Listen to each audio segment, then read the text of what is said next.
Greetings. Because there can be little doubt as well.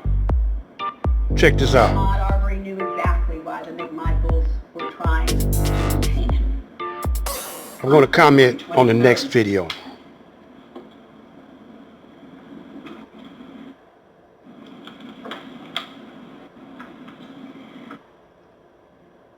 The truth of life is that it's very complicated. A beautiful teenager with a broad smile and a crooked baseball cap can go astray. He can deteriorate and lose his way. And years later, he can end up creeping into a home that is not his own and running away instead of facing the consequences, acting erratically when approached, and making terrible, unexpected, illogical choices. But a mother's love doesn't fade from that beautiful boy in the ball cap to the young intruder. And sadly, no verdict can change the grief of that future not realized. The hope that he could have turned himself around. Because all we can guess about the young man is that his teenage years were full of promise, but his early 20s just led him in the wrong direction. The facts presented in this trial bear no resemblance to the story that the state told you in opening statement. A 25-year-old who met a brutal death after being chased and killed by residents of a neighborhood who wanted nothing more than to murder him for having the audacity to jog in their neighborhood. Not a single piece of evidence that's been presented to you in this entire trial supports such a hateful and gruesome set of circumstances. Turning Ahmaud Arbery into a victim after the choices that he made does not reflect the reality of what brought Ahmaud Arbery to Satilla Shores in his khaki shorts with no socks to cover his long, dirty toenails.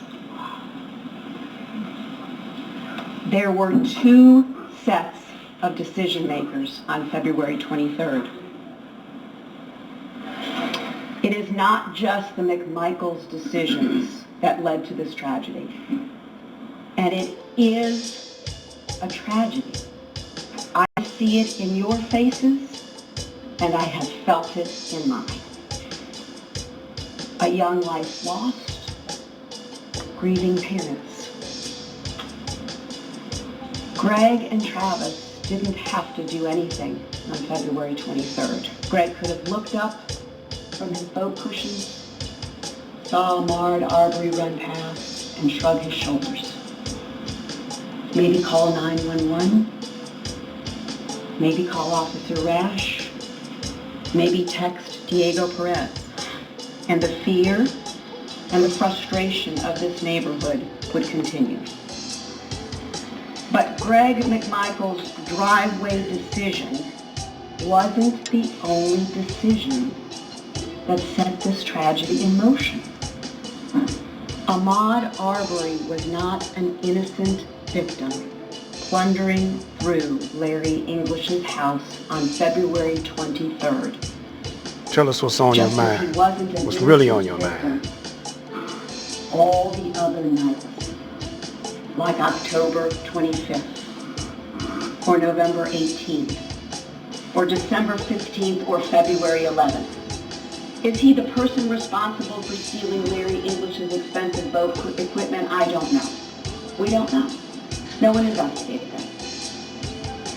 But can anyone reasonably believe that Ahmaud Arbery was just doing a looky-loo on those nights in what has been described and shown to you as a home drenched in absolute darkness. The judge will instruct you.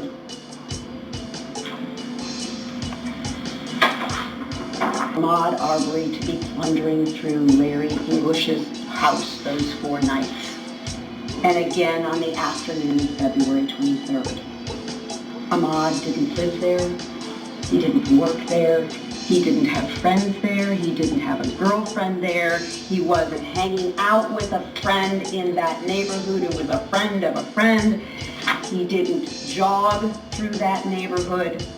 He was a recurring nighttime intruder, and that is frightening and unsettling.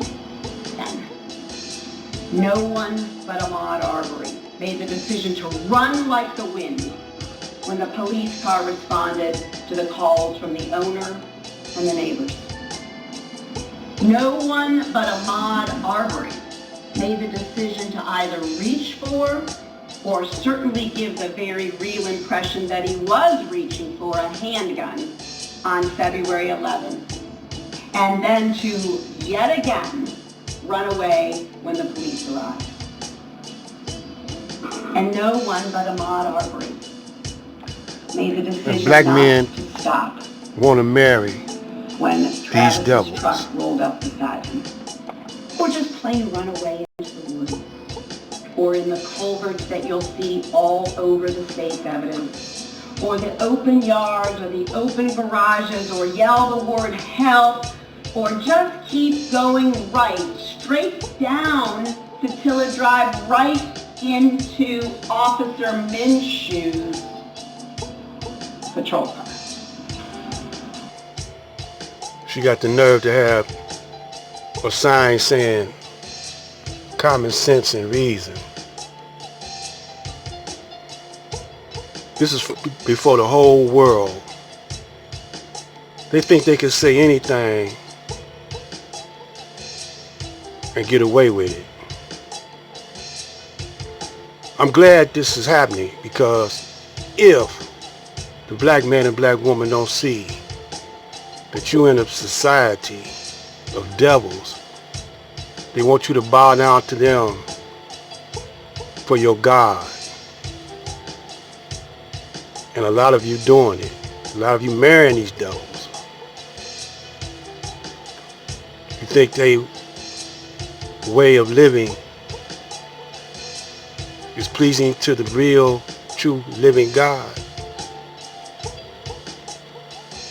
Thanksgiving coming up. What they're thanking God for is not the same reason you're thanking God for. They're thanking God that they are able to conquer and rule the original people of this continent, the original people of the planet. And you're going to celebrate that? I'm out.